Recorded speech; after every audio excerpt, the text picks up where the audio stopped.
Friends, എല്ലാവർക്കും നിമിഷാസ് കിച്ചണിലേക്ക് സ്വാഗതം. ഇന്ന് നമുക്ക് ക്രിസ്മസ് സ്പെഷ്യൽ ആയിട്ട് നല്ല ടേസ്റ്റി ആയിട്ടുള്ള മീനച്ചാർ തയ്യാറാക്കിയാലോ. ഇതിനു മുമ്പ് തന്നെ ഞാൻ മീനച്ചാറിന്റെ റെസിപ്പി ചെയ്തിട്ടുണ്ടായിരുന്നു. അപ്പോൾ കാണുന്നുള്ളവർക്ക് കണ്ടു നോക്കാം.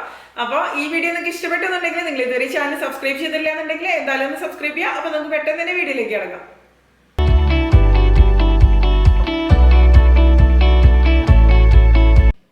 അപ്പോൾ നമുക്ക് നോൺ വെജ് ഇഷ്ടപ്പെടുന്നവരുടെ അല്ലാന്നുണ്ടെങ്കിൽ മീനൊക്കെ ഇഷ്ടപ്പെടുന്നവരുടെ പ്രിയപ്പെട്ട വിഭവമായിട്ടുള്ള മീനച്ചാറ് അല്ലെങ്കിൽ ഫിഷ് പിക്കിൾ എങ്ങനെ തയ്യാറാക്കണമെന്ന് നോക്കാം. അതിന് വേണ്ടിയിട്ട് ഞാനിവിടെ 1 കിലോ മീൻ എടുത്തിട്ടുണ്ട്. ഞാനിപ്പോൾ ഇവിടെ എടുത്തിരിക്കുന്നത് നെയ്മീൻ, അറയ്ക്ക എന്നൊക്കെ പറയുന്ന സീർ ഫിഷാണ്. പക്ഷേ നിങ്ങൾക്ക് ഇഷ്ടപ്പെട്ട വേറെ ദശ കട്ടിയുള്ള അധികം മുള്ളില്ലാത്ത മീനൊക്കെ ഉപയോഗിക്കാം. ചൂര പോലുള്ള മീനുകളൊക്കെ ഇതിന് വേണ്ടിയിട്ട് ഉപയോഗിക്കാം. ഇനി ഇത് നമുക്കൊന്ന് കട്ട് ചെയ്തെടുക്കാം. അപ്പോൾ ചെറിയ കഷ്ണങ്ങളായിട്ട് തന്നെ കട്ട് ചെയ്തെടുക്കാം. ഒരുപാട് ചെറിയ കഷ്ണങ്ങളാക്കണ്ട, അപ്പോൾ അത്രയ്ക്കൊരു ടേസ്റ്റി ആയിട്ട് വരില്ല. പിന്നെ ഫ്രൈ ചെയ്തെടുക്കുമ്പോഴും ഒന്നും കൂടി ചെറുതായിട്ട് വരുമല്ലോ. അപ്പോൾ കട്ട് ചെയ്യണ സമയത്ത് ഞാനിതിൻ്റെ നടുവിലത്തെ ആ ഒരു മുള്ളുണ്ടല്ലോ അത് മാറ്റിക്കളയാണ്. അതിനുശേഷം ഇതുപോലെ ചെറിയ കഷ്ണങ്ങളായിട്ട് കട്ട് ചെയ്തെടുക്കുക. അപ്പോൾ ഞാനിതിൻ്റെ സ്കിന്നൊന്നും കളയണില്ല. അപ്പോൾ നിങ്ങൾക്ക് സ്കിൻ താല്പര്യമില്ല എന്നുണ്ടെങ്കിൽ നിങ്ങൾക്ക് തൊലി റിമൂവ് ചെയ്യാം. അങ്ങനെ വേണമെന്നുണ്ടെങ്കിലും കട്ട് ചെയ്യാം. പക്ഷേ മീൻ പൊടിഞ്ഞു പോകാനുള്ള ഒരു സാധ്യത കൂടുതലാണ് സ്കിൻ നമ്മൾ റിമൂവ് ചെയ്യണ സമയത്ത്. ഈ ഒരു രീതിയിൽ തന്നെ എല്ലാ മീനും ഒന്ന് കട്ട് ചെയ്തെടുക്കട്ടെ. ഞാൻ എല്ലാം കട്ട് ചെയ്തതിന് ശേഷം ഞാൻ കാണിക്കാം. അതുപോലെ മീൻ കട്ട് ചെയ്തെടുക്കുന്ന സമയത്ത് ഒരുപാട് ചെറുതാക്കിയും കട്ട് ചെയ്യേണ്ട, അതുപോലെ ഒരുപാട് വലിപ്പത്തിലും കട്ട് ചെയ്യേണ്ട. ഞാൻ ഈ ഒരു സൈസിൽ തന്നെയാണ് കട്ട് ചെയ്തെടുത്തിരിക്കുന്നത്. ഇതിപ്പോൾ എല്ലാം കട്ട് ചെയ്തതിന് ശേഷം ഞാൻ നന്നായിട്ട് കഴുകിയെടുത്തിട്ടുണ്ട്. കഴുകിയെടുത്തതിന് ശേഷം ഇതിലെന്തെങ്കിലും വെള്ളമൊക്കെ ഉണ്ടെന്നുണ്ടെങ്കിൽ ഒന്ന് ഡ്രെയിൻ ചെയ്തെടുക്കുക. ഇനി നമുക്കിതൊന്ന് മാരിനേറ്റ് ചെയ്തെടുക്കണം. അപ്പോൾ മാരിനേറ്റ് ചെയ്തെടുക്കുമ്പോൾ മിനിമം ഒരു അരമണിക്കൂറെങ്കിലും മാരിനേറ്റ് ചെയ്തതിന് ശേഷം വെക്കാം. നമുക്ക് കൂടുതൽ സമയമൊക്കെ ഉണ്ടെന്നുണ്ടെങ്കിൽ ഓവർനൈറ്റൊക്കെ മാരിനേറ്റ് ചെയ്ത് വെക്കാം. ഇതിലേക്ക് ഞാൻ ആദ്യം മുളക് പൊടി ചേർത്ത് കൊടുക്കുകയാണ്. അപ്പോൾ മുളക് പൊടി കാശ്മീരി മുളക് പൊടിയോ അല്ലെങ്കിൽ എരിവെള്ള മുളക് പൊടി ഏത് വേണമെങ്കിലും നിങ്ങൾക്ക് ഉപയോഗിക്കാം.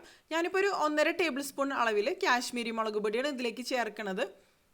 പിന്നെ ഒരു 1/2 ടീസ്പൂൺ മഞ്ഞൾപ്പൊടി. ഇനി ഇതിലേക്ക് ആവശ്യത്തിന് ഉപ്പ് ചേർത്ത് കൊടുക്കാം. പിന്നെ ഞാൻ ഇതിലേക്ക് 1 ടേബിൾ സ്പൂൺ അളവിൽ വിനാഗിരിയാണ് ചേർത്ത് കൊടുക്കുന്നത്. ഇനി ഒരു 1/4 ടീസ്പൂണോളം അളവിൽ കുരുമുളക് പൊടി അല്ലാന്നുണ്ടെങ്കിൽ പെപ്പർ പൗഡറും കൂടിയും ചേർത്തിട്ട് നമുക്കിത് നല്ലപോലെ മിക്സ് ചെയ്തെടുക്കാം. അപ്പോൾ കൈവച്ചിനെ നന്നായിട്ട് തേച്ച് പിടിപ്പിക്കുക. അപ്പോഴായിരിക്കും മസാലയൊക്കെ മീനിൻ്റെ ഉള്ളിൽ നന്നായിട്ട് തന്നെ പിടിക്കുള്ളൂ. അപ്പോൾ തന്നെ ആയിരിക്കും ഫ്രൈ ചെയ്തെടുക്കുമ്പോൾ കൂടുതൽ നല്ല ടേസ്റ്റി ആയിട്ട് തന്നെ വരിക. ഞാനിനി ഇതിപ്പോൾ ഓവർനൈറ്റാണ് മിക്സ് ചെയ്തതിന് ശേഷം മാറ്റി വെക്കണത്. സമയമുണ്ടെന്നുണ്ടെങ്കിൽ അങ്ങനെ ചെയ്യാം. ഇനി ഞാനിത് ഫ്രിഡ്ജിലെടുത്ത് വെക്കുകയാണ്. അപ്പോൾ ഫ്രീസറിൽ വെക്കേണ്ട ആവശ്യമില്ല, ഫ്രിഡ്ജിൽ വെച്ചാൽ മതി. അപ്പോൾ നന്നായിട്ട് തന്നെ മസാലയൊക്കെ പിടിച്ചോളും.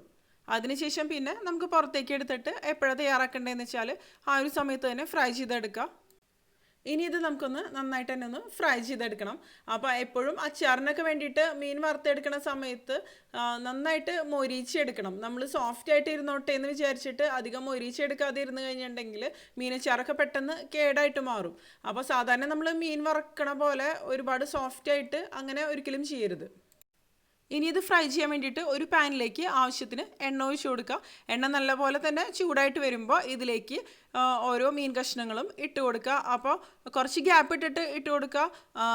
ഒരുമിച്ച് ഇട്ട് കൊടുത്തു കഴിഞ്ഞിട്ടുണ്ടെങ്കിൽ ഇങ്ങനെ ഒട്ടിപ്പിടിച്ച പോലെയൊക്കെ ഇരിക്കാനുള്ള സാധ്യതയുണ്ട്. അതുപോലെ ഇട്ട് കൊടുക്കുന്ന സമയത്ത് ഞാനിതിപ്പോൾ ഹൈ ഫ്ലെയിമിലാണ് വെച്ച് കൊടുക്കുന്നത്. എല്ലാം ഇട്ട് കൊടുത്ത് കഴിഞ്ഞതിന് ശേഷം പിന്നെ ഇതൊരു മീഡിയം ഫ്ലെയിമിൽ വെച്ചിട്ടാണ് ഫ്രൈ ചെയ്തെടുക്കുന്നത്. അപ്പോൾ ആദ്യത്തെ ബാച്ച് നമുക്ക് ഒരു മീഡിയം ഫ്ലെയിമിൽ വെച്ചിട്ട് തന്നെ ഫ്രൈ ചെയ്തെടുക്കുക. അപ്പോഴായിരിക്കും ഉൾഭാഗം നന്നായിട്ട് വെന്ത് അത്യാവശ്യം നല്ല ക്രിസ്പി ആയിട്ട് തന്നെ മാറണം. അപ്പോൾ തന്നെയായിരിക്കും അച്ചാർ കൂടുതൽ നാൾ നമുക്ക് കേടുകൂടാതെ സൂക്ഷിക്കാൻ പറ്റുള്ളൂ. പിന്നെ അച്ചാറൊക്കെ തയ്യാറാക്കിയതിന് ശേഷം പിന്നെ കുറച്ച് ദിവസം ഇരിക്കുമ്പോൾ ഇതൊന്ന് സോഫ്റ്റ് ആയിട്ട് വരും. ആ ഒരു ഓയിലും വിനാഗിരിയിലും ഒക്കെ കിടന്നിട്ട് സോഫ്റ്റ് ആയിട്ട് തന്നെ വരും. അതുപോലെ മീനിൻ്റെ ഒരു ഭാഗം ഒന്ന് ഫ്രൈ ആയതിന് ശേഷം മാത്രം തിരിച്ചിട്ട് കൊടുക്കുക. നമ്മൾ ഇട്ടപ്പോൾ തന്നെ തിരിച്ചിട്ട് കൊടുത്തു കഴിഞ്ഞാൽ നമ്മൾ മാരിനേറ്റ് ചെയ്ത് വെച്ചാൽ ഈ മസാലയൊക്കെ ഉണ്ടല്ലോ അതൊക്കെ ഈ എണ്ണയിൽ സ്പ്രെഡ് ആവാനുള്ള സാധ്യത കൂടുതലാണ്. ഇപ്പോൾ ഒരു ഭാഗം ഒന്ന് ഫ്രൈ ആയിട്ട് വന്നിട്ടുണ്ട്. ഇനി തിരിച്ചും മറിച്ചിട്ടിട്ട് നമുക്ക് നല്ല പോലെ തന്നെ നന്നായിട്ട് തന്നെ ഒന്ന് മൊരിച്ചെടുക്കണം. അതുപോലെ പെട്ടെന്ന് ഹൈ ഫ്ലെയിമിൽ വെച്ചിട്ട് ഫ്രൈ ചെയ്തെടുക്കാതെ കുറച്ച് സമയം എടുത്തിട്ട് മീഡിയം ഫ്ലെയിമിൽ വെച്ച് തന്നെ ഫ്രൈ ചെയ്തെടുക്കുക. അപ്പോഴായിരിക്കും കൂടുതൽ ടേസ്റ്റി ആയിട്ട് തന്നെ ഈ അച്ചാർ മാറുക. അതുപോലെ ഓവറായിട്ട് ക്രിസ്പി ആക്കേണ്ട ആവശ്യമില്ല, പക്ഷേ എന്നാൽ അത്യാവശ്യത്തിന് തന്നെ ക്രിസ്പി ആയിട്ട് മാറണം. ഇപ്പോൾ ഇത് നന്നായിട്ട് തന്നെ ഒന്ന് ഫ്രൈ ആയിട്ട് വന്നിട്ടുണ്ട്. ഞാൻ ഒരെണ്ണടുത്തൊന്ന് കട്ട് ചെയ്ത് കാണിക്കാം. കണ്ടില്ലേ, നല്ലപോലെ തന്നെ ക്രിസ്പി ആയിട്ട് വന്നിട്ടുണ്ട്. ഈ ഒരു രീതിയിൽ തന്നെ നന്നായിട്ട് മൊരിഞ്ഞ് വരണം. അപ്പോൾ ഇനി നമുക്കിതൊന്ന് കോരി മാറ്റാം. ഇത്രേ തന്നെ ഫ്രൈ ആയാൽ മതി. ഇത് നമുക്കിനി ഒരു കിച്ചൺ ഡിഷിലേക്കോ അല്ലാന്നുണ്ടെങ്കിൽ ഒരു സ്ട്രെയിനറിലേക്കോ കോരി മാറ്റാം. അപ്പോൾ first batch fish fry ready ആയിട്ടുണ്ട്. ഈ ഒരു രീതിയിൽ തന്നെ നമുക്ക് ബാക്കിയുള്ള ഫിഷും ഫ്രൈ ചെയ്തെടുക്കാം. ഇപ്പോൾ 1 കിലോ മീനൊക്കെ ഉപയോഗിച്ചിട്ട് നമ്മൾ അച്ചാർ തയ്യാറാക്കുമ്പോൾ ഒരുപാട് അളവിലൊന്നും ഉണ്ടാവില്ല. അതുപോലെ ഫിഷ് ക്ലീൻ ചെയ്തെടുത്തതിന് ശേഷമുള്ള വെയിറ്റ് ആണ് കേട്ടോ 1 കിലോ എന്ന് പറയണത്. ഇനി ബാക്കിയുള്ള ഫിഷും ഈ ഒരു രീതിയിൽ തന്നെ നമുക്ക് ഫ്രൈ ചെയ്തെടുക്കാം, നേരത്തെ ചെയ്ത പോലെ തന്നെ. ഇപ്പോൾ 2-3 ബാച്ചായിട്ടാണ് ഞാനിത് ഫ്രൈ ചെയ്തെടുക്കണത്. പിന്നെ ഫ്രൈ ചെയ്തെടുക്കുന്ന സമയത്ത് ഒരുപാട് ഇട്ടിട്ട് ഫ്രൈ ചെയ്തെടുക്കണ്ട, അപ്പോഴും നന്നായിട്ട് തന്നെ കിട്ടില്ല. അപ്പോൾ കുറേശ്ശെ തന്നെ ഇട്ടിട്ട് ഫ്രൈ ചെയ്തെടുക്കുന്നതായിരിക്കും കൂടുതൽ നല്ലത്. അപ്പോൾ ഇതും കറക്റ്റായിട്ട് തന്നെ ഫ്രൈ ആയിട്ട് വന്നിട്ടുണ്ട്. ഇത് നമുക്ക് കോരി മാറ്റാം. ഈ ഒരു രീതിയിൽ തന്നെ നമുക്ക് എല്ലാം ഫ്രൈ ചെയ്തെടുക്കാം. പക്ഷേ കരിഞ്ഞു പോവാതെ പ്രത്യേകം ശ്രദ്ധിക്കുക കേട്ടോ. കരിഞ്ഞു പോയി കഴിഞ്ഞിട്ടുണ്ടെങ്കിൽ പിന്നെ അച്ചാറിൻ്റെ ആ ഒരു ടേസ്റ്റ് തന്നെ പോവും ശരിക്കും പറഞ്ഞാൽ. അപ്പോൾ അവസാനത്തെ ബാച്ച് ഞാൻ ഈ ഒരു രീതിയിൽ തന്നെ ഫ്രൈ ചെയ്തെടുക്കട്ടെ. മീനച്ചാർ എന്നൊക്കെ പറയുമ്പോൾ ശരിക്കും പറഞ്ഞാൽ എൻ്റെ ഇഷ്ടപ്പെട്ട ഒരു അച്ചാറുകളിൽ ഒന്ന് തന്നെയാണ്. എൻ്റെ അമ്മ സ്ഥിരമായിട്ട് വീട്ടിൽ തയ്യാറാക്കുന്ന ഒരു അച്ചാർ തന്നെയാണ് വർഷങ്ങളായിട്ട് തന്നെ. അപ്പോൾ നമ്മുടെ ഫിഷ് ഫ്രൈ എല്ലാം റെഡി ആയിട്ടുണ്ട്. ഇനി നമുക്ക് ഇതിന് വേണ്ട ബാക്കി കാര്യങ്ങളൊക്കെ ചെയ്യാം. അപ്പോൾ ഇതിന് വേണ്ടിയിട്ട് ഞാനൊരു കടായി എടുത്തിട്ടുണ്ട്. ഇതിലേക്ക് ഞാനിപ്പോൾ എടുക്കുന്നത് എള്ളെണ്ണയാണ്, അതായത് നല്ലെണ്ണ ആണ്. അപ്പോൾ നല്ലെണ്ണ അല്ലാന്നുണ്ടെങ്കിൽ നിങ്ങൾക്ക് വെളിച്ചെണ്ണ വേണമെങ്കിൽ ഉപയോഗിക്കാം. പക്ഷേ വെളിച്ചെണ്ണ ആകുമ്പോൾ അച്ചാർ ഒരുപാട് നാൾ ഇരിക്കില്ല, പെട്ടെന്ന് കേടാവും. അപ്പോൾ കൂടുതൽ നാൾ സൂക്ഷിച്ച് വെക്കാനൊക്കെ ആണെന്നുണ്ടെങ്കിൽ നല്ലെണ്ണയാണ് ഏറ്റവും നല്ലത്. ഇനി ഇതിലേക്കൊരു 1/2 ടീസ്പൂൺ അളവിൽ കടുക് ചേർത്ത് കൊടുക്കുക. കടുക് താല്പര്യമില്ലെങ്കിൽ സ്കിപ്പ് ചെയ്യാം, കുഴപ്പമൊന്നുമില്ല. ഇനി കടുക് പൊട്ടി വരുമ്പോൾ ഇതിലേക്കൊരു 1/4 കപ്പ് അളവിൽ വെളുത്തുള്ളി തൊലി കളഞ്ഞത് ഇട്ട് കൊടുക്കുകയാണ്. അപ്പോൾ വലിയ വെളുത്തുള്ളി ആണെങ്കിൽ നിങ്ങൾക്ക് കട്ട് ചെയ്തെടുക്കാം.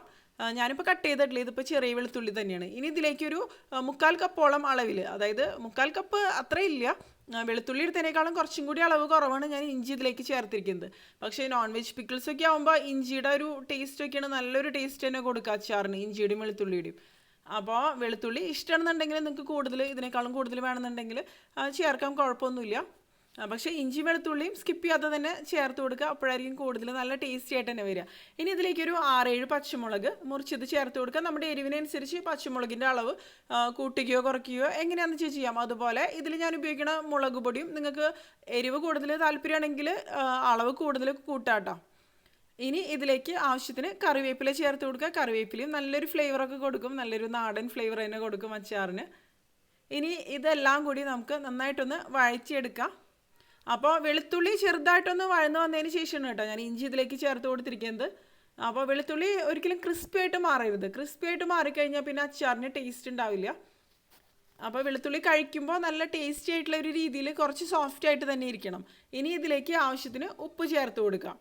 അപ്പോൾ ഈ ഒരു സമയത്ത് ഉപ്പ് ചേർക്കുമ്പോൾ വെളുത്തുള്ളിയിലും ഇഞ്ചിയിലൊക്കെ പെട്ടെന്ന് തന്നെ ഉപ്പ് നന്നായിട്ട് പിടിച്ചു വരും. ഇനി ഇഞ്ചി വെളുത്തുള്ളി നന്നായിട്ട് തന്നെ ഒന്ന് മൂത്ത് വരുമ്പോൾ ലോ ഫ്ലെയിമിലേക്ക് വെച്ചതിന് ശേഷം ഇതിലേക്ക് നമുക്ക് പൊടികളൊക്കെ ഒന്ന് ചേർത്ത് കൊടുക്കുക. 1/2 ടീസ്പൂൺ അളവിൽ മഞ്ഞൾപ്പൊടി, അതുപോലെ നമ്മുടെ എരിവിനനുസരിച്ച് മുളക് പൊടി ചേർക്കുക.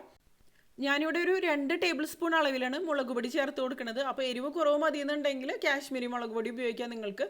അതുപോലെ മുളക് പൊടി കൂട്ടുകയോ കുറയ്ക്കുകയോ ഒക്കെ ചെയ്യാം, ഞാൻ നേരത്തെ പറഞ്ഞ പോലെ തന്നെ. അത് നമ്മളുടെ ഓരോരുത്തരുടെ ഇഷ്ടം. അതുപോലെ ഇനി ഇതിലേക്ക് ഒരു 1/2 ടീസ്പൂൺ അളവിൽ ഉലുവയുടെ പൊടി, അതായത് ഉലുവ വറുത്ത് പൊടിച്ചതാണ് ഇതിലേക്ക് ചേർക്കുന്നത്. അപ്പോൾ ഉലുവയൊക്കെ ചേർക്കുമ്പോൾ ഒരിക്കലും അളവ് കൂടിപ്പോയരുത്. അളവ് കൂടിപ്പോയി കഴിഞ്ഞാൽ പിന്നെ അച്ചാറൊന്നും കഴിക്കാൻ പറ്റില്ല, നല്ല കയ്പ്പ് രസമായിരിക്കും.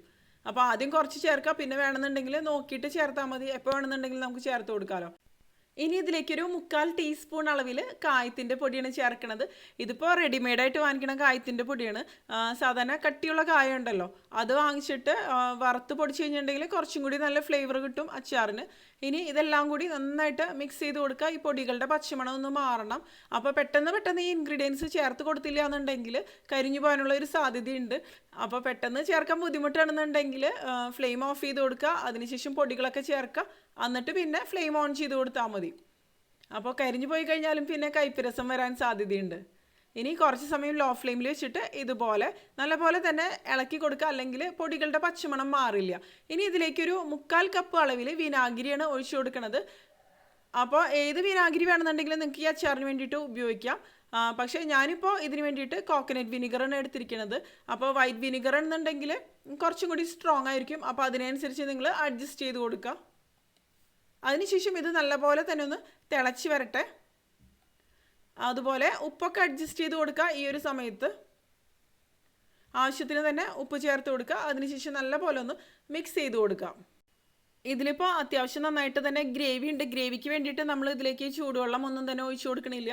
ആ എണ്ണയും വിനാഗിരിയും മാത്രം തന്നെയാണ് ഇതിന് വേണ്ടിയിട്ട് നമ്മൾ ഉപയോഗിക്കുന്നുള്ളൂ. അപ്പോൾ ചൂടുവെള്ളം, തിളപ്പിച്ചാറിയ വെള്ളം അല്ലെങ്കിൽ ചൂടുവെള്ളം വേണമെന്നുണ്ടെങ്കിൽ നിങ്ങൾക്ക് ഇതിന് വേണ്ടിയിട്ട് ഉപയോഗിക്കാം. പക്ഷേ ഞാനിപ്പോൾ ഉപയോഗിക്കണില്ല. ഇനി ഇതിലേക്ക് മീൻ ഫ്രൈ ചെയ്തത് ഇട്ട് കൊടുത്തതിന് ശേഷം നന്നായിട്ടൊന്ന് മിക്സ് ചെയ്ത് കൊടുക്കാം. ചൂടുവെള്ളം ഒഴിച്ചു കൊടുക്കുമ്പോഴുള്ള പ്രശ്നം എന്ന് പറഞ്ഞു കഴിഞ്ഞാൽ ഒരുപാട് നാൾ കേടുകൂടാതെ നമുക്ക് സൂക്ഷിക്കാൻ പറ്റില്ല. അപ്പോൾ കൂടുതൽ നാൾ സൂക്ഷിക്കണമെന്നുണ്ടെങ്കിൽ ചൂടുവെള്ളം ഒഴിച്ചു കൊടുക്കാതിരിക്കുക. അതുപോലെ വിനാഗിരിയും എണ്ണയും തന്നെ ഉപയോഗിക്കുമ്പോഴാണ് അച്ചാർ കൂടുതൽ ടേസ്റ്റി ആയിട്ട് വരെ, പ്രത്യേകിച്ച് മീനച്ചാറൊക്കെ ആണെന്നുണ്ടെങ്കിൽ പ്രത്യേകിച്ചും. അപ്പോൾ തിളപ്പിച്ചാറിയ വെള്ളം ഒഴിച്ചു കൊടുക്കാത്തത് കൊണ്ട് തന്നെയാണ് ഞാൻ ഇതിലേക്ക് കൂടുതൽ അളവിൽ എണ്ണ എടുത്തിരിക്കുന്നത്. അതായത് ഒരു 1/4 കപ്പോളം അളവിൽ ഞാൻ ഇതിന് വേണ്ടിയിട്ട് നല്ലെണ്ണ എടുത്തിരുന്നു. അപ്പോൾ തിളപ്പിച്ചാറിയ വെള്ളം നിങ്ങൾ ഒഴിച്ചു കൊടുക്കുന്നുണ്ടെന്നുണ്ടെങ്കിൽ ഇത്രയ്ക്കൊരു അളവിൽ എണ്ണ ഒഴിച്ചു കൊടുക്കണമെന്നില്ല. പിന്നെ അച്ചാറൊക്കെ ആകുമ്പോൾ അത്യാവശ്യം എണ്ണ ചേർത്താൽ തന്നെയാണ് കേടുകൂടാതെയൊക്കെ കൂടുതൽ നാൾ നമുക്ക് സൂക്ഷിക്കാൻ പറ്റുക. അല്ലാന്നുണ്ടെങ്കിൽ പിന്നെ ഫ്രിഡ്ജിൽ സൂക്ഷിച്ച് വെക്കേണ്ടി വരും. അപ്പോൾ അച്ചാർ തയ്യാറാക്കിയതിന് ശേഷം നന്നായിട്ട് തണുത്തതിന് ശേഷം പിന്നെ എയർ ടൈറ്റ് കണ്ടെയ്നേഴ്സിലാക്കിയിട്ട് നമുക്ക് സൂക്ഷിച്ച് വയ്ക്കാം. ചെറിയ ചെറിയ ഗ്ലാസ് കണ്ടെയ്നേഴ്സ് ആയിരിക്കും കൂടുതൽ നല്ലത്. അപ്പോൾ എപ്പോഴും സ്റ്റെറിലൈസ് ചെയ്ത കണ്ടെയ്നേഴ്സിൽ തന്നെ അച്ചാർ സൂക്ഷിച്ച് വയ്ക്കുക. അതുപോലെ അച്ചാർ തയ്യാറാക്കിയ അപ്പോൾ തന്നെ ഒരിക്കലും അത് ഫ്രിഡ്ജിൽ സൂക്ഷിച്ച് വെക്കരുത്. ഒരു 4-5 ദിവസമൊക്കെ അല്ലെങ്കിൽ ഒരാഴ്ചയൊക്കെ പുറത്ത് വെച്ചതിന് ശേഷം അച്ചാറിൽ ആ ടേസ്റ്റുകളൊക്കെ കറക്റ്റായിട്ട് പിടിച്ചതിന് ശേഷം മാത്രം ഫ്രിഡ്ജിൽ സൂക്ഷിക്കുക. അല്ലാന്നുണ്ടെങ്കിൽ അത് കഴിക്കാൻ അത്രയ്ക്കൊരു ടേസ്റ്റി ആയിട്ട് വരില്ല. അതുപോലെ ഫ്രിഡ്ജിൽ വെച്ചിട്ട് പിന്നെ നമ്മൾ കഴിക്കാൻ വേണ്ടിയിട്ട് അപ്പം തന്നെ എടുക്കുമ്പോൾ ഇത് കട്ടിയായിട്ടായിരിക്കുമല്ലോ ഇരിക്കുക. അപ്പോൾ ആ ഒരു അച്ചാറിൻ്റെ ഒരു റിയൽ ടേസ്റ്റ് കിട്ടില്ല. അപ്പോൾ നമുക്ക് കഴിക്കേണ്ട സമയത്ത് ആവശ്യത്തിനുള്ളത് എടുക്കുക. അതിനുശേഷം ഓവനിൽ വെച്ചിട്ട് വേണമെന്നുണ്ടെങ്കിൽ ചൂടാക്കി എടുക്കാം. നിങ്ങളിപ്പോൾ വെള്ളം ഒഴിച്ചിട്ടാണ് തയ്യാറാക്കണമെന്നുണ്ടെങ്കിൽ ഇതിപ്പോൾ ഫ്രിഡ്ജിൽ വെക്കേണ്ട ആവശ്യമില്ല. അല്ലാതെ തന്നെ കേടൊന്നും വരില്ല. അപ്പോൾ നമ്മുടെ നല്ല അടിപൊളി ടേസ്റ്റി ആയിട്ടുള്ള മീനച്ചാറ് റെഡി ആയിട്ടുണ്ട്. കുറച്ച് സമയം ഇതുപോലെ ഒന്ന് തിളപ്പിച്ചെടുക്കുക. എല്ലാം കൂടി ഒന്ന് മിക്സ് ചെയ്തെടുക്കണം. അപ്പോഴായിരിക്കും മീൻ കഷ്ണങ്ങളിലൊക്കെ നന്നായിട്ട് വിനാഗിരിയും അതുപോലെ മുളക് പൊടിയും എല്ലാം നന്നായിട്ട് തന്നെ പിടിച്ച് വരുള്ളൂ. അപ്പോൾ എല്ലാവരും തയ്യാറാക്കി നോക്കിയതിന് ശേഷം നിങ്ങളുടെ വിലയേറിയ അഭിപ്രായങ്ങളൊക്കെ പറയാൻ മറക്കരുത് കേട്ടോ. നിങ്ങൾക്ക് ഈ വീഡിയോ ഇഷ്ടപ്പെട്ടുണ്ടെങ്കിൽ നിങ്ങളുടെ ഫ്രണ്ട്സിനും ഫാമിലിക്കും ഇതൊന്ന് ഷെയർ ചെയ്ത് കൊടുത്തോളാം. അതുകൂടാതെ നിങ്ങളുടെ വിലയേറിയ അഭിപ്രായങ്ങളൊക്കെ ഒന്ന് കമന്റ് ചെയ്യുക. അപ്പോൾ മറ്റൊരു അടിപൊളി റെസിപ്പി നമുക്ക് വീണ്ടും കാണാം.